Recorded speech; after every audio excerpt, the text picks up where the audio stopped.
It wasn't the door closing that got me. It was the softness of it. Everyone else in this building slams them, lets the glass rattle in the frame, a punctuation mark of indifference. But she closed the door like she was respecting the silence of the room, and then she smiled. Not at me, but at the empty space between us, like she'd just remembered something good. That's when I knew this wasn't going to be a normal interaction. The Community Arts Center on a Tuesday afternoon is a tomb. I was halfway up a ladder in the main hall, trying to restring a pendant light that had given up the ghost, my fingers slippery with dust. She walked in, not noticing me at first. Mid-40s, maybe. Hair the color of dark honey, swept into a messy knot that defied gravity, a few strands stuck to her temple. She wore paint-splattered jeans and a faded gray sweater, the sleeves pushed up to her elbows. She moved with a quiet certainty, scanning the room, her fingers brushing the back of a wooden chair. "They told me someone would be here," she said, her voice lower than I expected, smooth like the stones in the creek behind my childhood home. I almost dropped the fixture. "That's me. For now, anyway." I came down the ladder, wiping my hands on my jeans. "Leo." "Elena." She didn't offer a hand. Her eyes were the kind of gray you see in winter skies just before the snow falls. They took me in, not judging the tool belt, not dismissing the youth in my face, but just registering. "I'm in the studio down the hall." The sink's backed up. A minor flood. I followed her. Her studio was chaos in the most beautiful sense. Canvases leaning against every wall, some just bursts of color, others intricate, painful-looking sketches of hands. The air smelled of turpentine and coffee. The sink in the corner was indeed unhappy, a shallow puddle on the linoleum. I knelt, got to work. She didn't hover. She went back to a large canvas, picking up a brush, but she didn't paint. She just stood there, looking at it. The silence wasn't empty. It was full of the things she wasn't saying, the thoughts you could almost hear humming in the space between her shoulder blades. "It's just a clog," I said finally, my voice too loud. "Hair. Lots of it." "A hazard of the profession," she said, still not turning. "You lose yourself in the lines, and your hair just falls out, trying to keep up." I finished, ran the water. It gurgled cheerfully. "All set." She finally turned. "Thank you." She looked at the fixed sink, then back at me. That's when the smile happened. It started in her eyes, a slight crinkling at the corners, warming the winter gray, and then it reached her lips. It was gratitude, but it was also something else, a shared, silent joke about the absurdity of clogged sinks in a place meant for creating beauty. She walked me to the door of her studio. I stepped into the hallway, mumbling something about the light being fixed in the main hall. She closed the door softly and smiled. That's when I knew. But knew what? I couldn't say. Only that for the rest of the day, the taste of dust in the air was gone, replaced by the ghost of turpentine and that quiet, knowing curve of her mouth.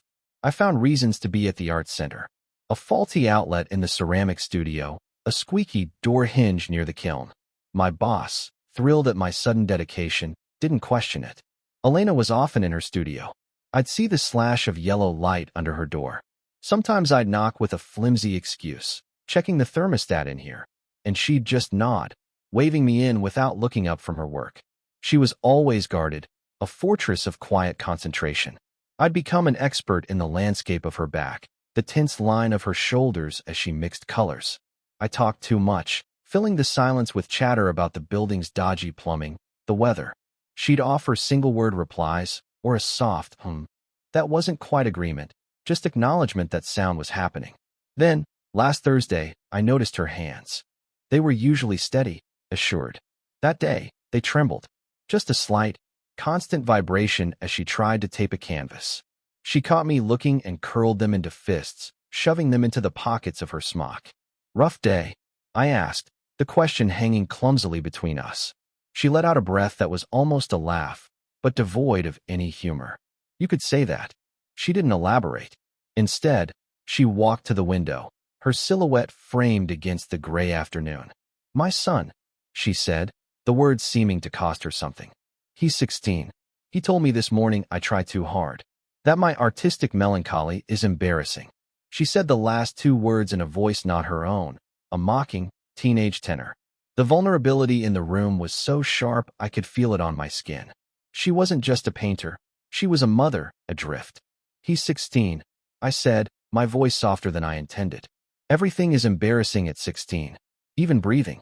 This time, her laugh was real. A short, surprised burst of sound that she immediately cut off, as if she'd given something away. She turned from the window. The guarded look was back, but her eyes were brighter, a little raw. "You're wise for a handyman," she said. "I'm just observant." She held my gaze for a second too long, a silent correction. Too observant. Then she looked away, pulling her sweater tight around her, as if she were cold. The charged silence that followed wasn't about attraction. It was the heavier, more dangerous understanding that we had both, for a moment, been truly seen. The power went out in the entire building during a sudden, vicious downpour. The emergency lights cast a sickly green glow. My flashlight beam found her in the main hall, standing by the large windows, watching the rain sheet down. "The whole block's dark," I said. "Might be a while." She didn't jump, just nodded. I was almost done for the day anyway. But she made no move to leave. The drumming rain sealed us in a dim, private world. We sat on the edge of the small stage, our shoulders not quite touching. In the semi-darkness, her guard was down. She told me, in fragments, about the divorce, finalized 2 years ago, but the debris still settling. He said I lived too much in my head. He wasn't wrong. She picked at a thread on her jeans. But he never tried to visit. I told her about my own aimlessness, the half-finished degree, the feeling of being a temporary fixture in every room I occupied. "Fixing things is easier than building them from scratch," I said. The rain was the only sound for a long moment. Then, she shifted, and her knee brushed against mine. We both went very still. The contact was a live wire, a jolt of pure, uncomplicated heat in the cool, shadowed air. I could see the pulse fluttering in her throat. My hand, resting on the stage between us, was an inch from hers. The distance felt astronomical. I wanted to close it, to turn my palm up, an invitation, to feel if her fingers were still trembling. Her phone buzzed on the floor between us, lighting up the space with a harsh, blue glare. The screen read David. Her exhale was shaky. She didn't reach for it. "Your son?" I asked, my voice rough. "His father," she corrected, the words flat. The moment shattered. The outside world, with its complicated histories and binding contracts, came flooding back in. She stood up, brushing non-existent dust from her pants. "I should try to get home. See if the tree in my yard is still standing." I stood too, the spell broken. "Right? Of course." At the main doors, she paused, her hand on the push bar. She looked back at me, her face unreadable in the gloom. For a second, I thought she might say it, whatever it was. Her lips parted. Then she just gave a small, almost imperceptible shake of her head, as if clearing a thought. She pushed the door open and walked into the rain without looking back. I stood there, listening to the fading click of her footsteps on the wet pavement, my hand still curled around the phantom warmth of that almost touch. She didn't come to the studio for a week. I finished the pendant light, fixed 3 more drip taps, and the silence of the building became a physical weight. When I finally saw her car in the lot, a reckless relief shot through me. I didn't knock. The door was ajar. She was standing before a new canvas, completely blank, a loaded brush hanging limp in her hand. "You've been away," I said from the doorway. She didn't turn. "I've been here." I understood. She'd been inside the maze of her own head. The room felt different, charged with a decision not yet made. I took a step inside. "Elena." That made her turn. Her eyes were shadowed, the gray of them stormy and direct.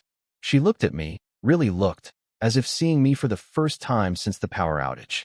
The careful distance was gone, stripped away by whatever internal battle she'd fought. "What are we doing, Leo?"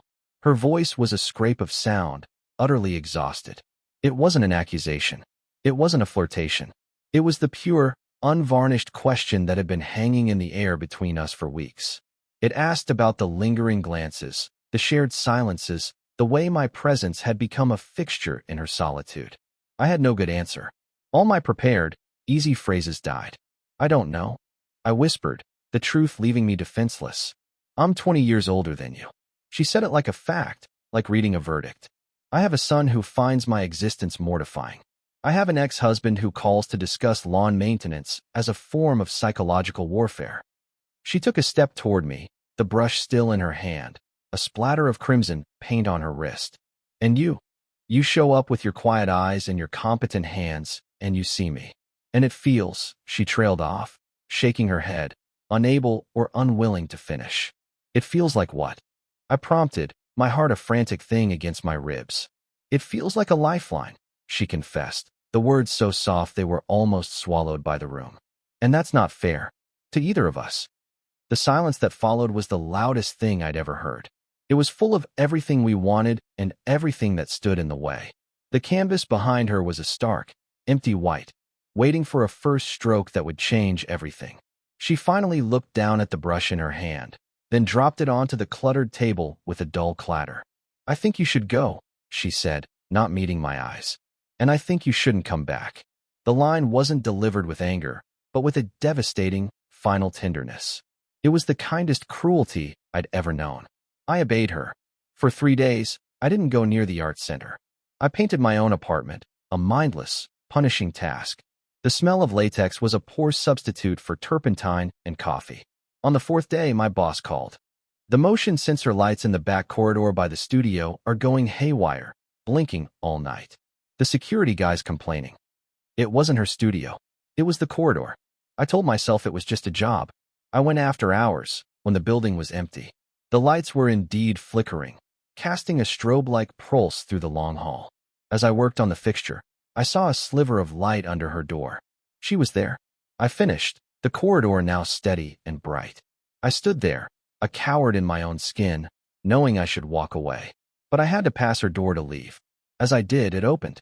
She looked exhausted, wearing the same paint-splattered sweater from days ago. In her hand was a small, framed photograph she must have been looking at. She didn't seem surprised to see me. Lights fixed, she asked, her voice hoarse. Yeah. A heavy pause. She looked down at the photo in her hands, then, almost impulsively, held it out to me. This is why, she said simply. It was a picture of a younger her, maybe my age, laughing, her head thrown back.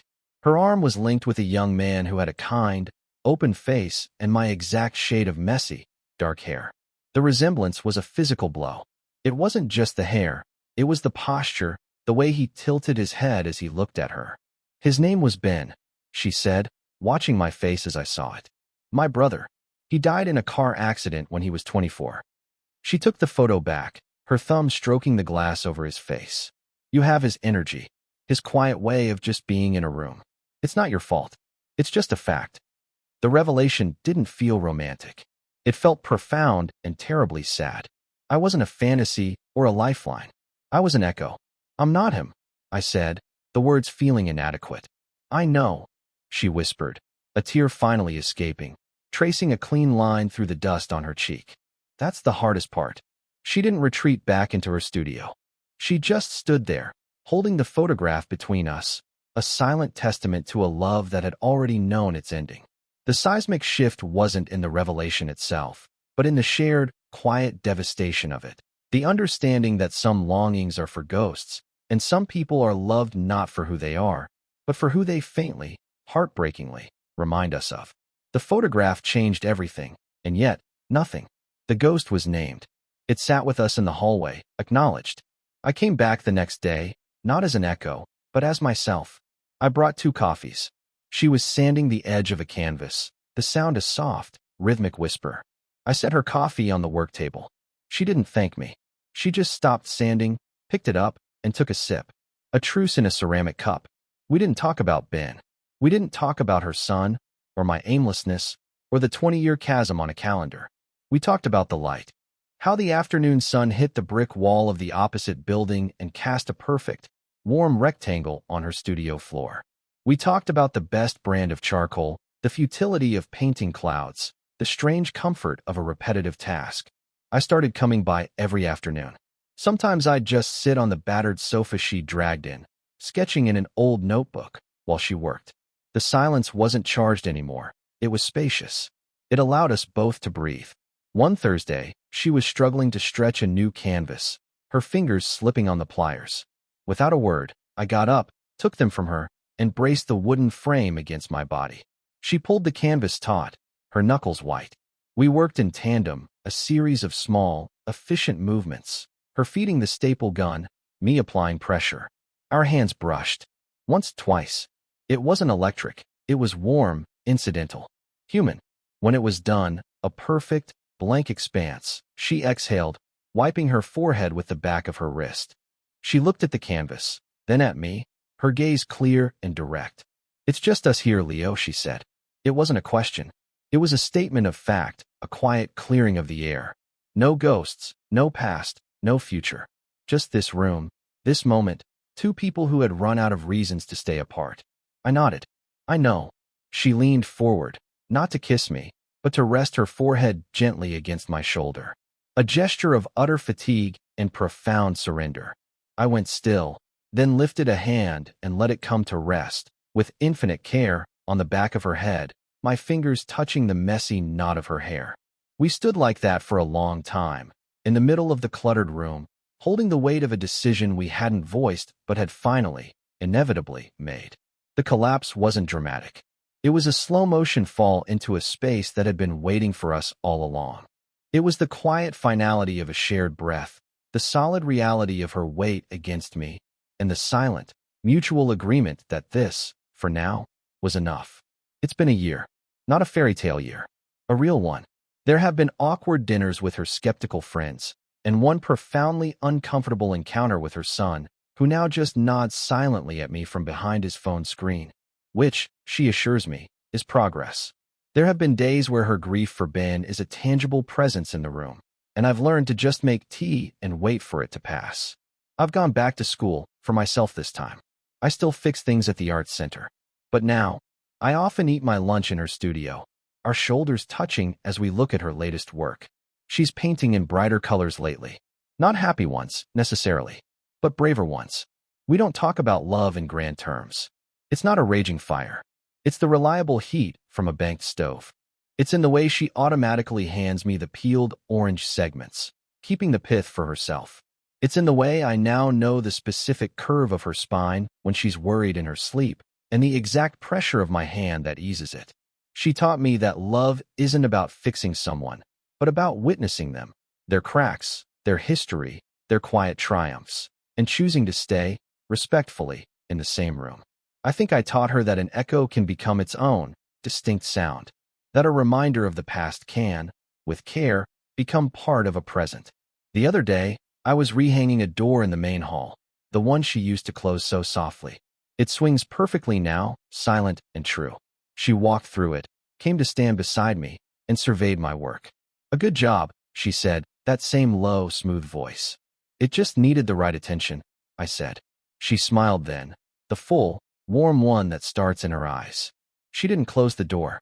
She left it wide open, the afternoon light streaming in, illuminating the dust motes dancing in the air between us.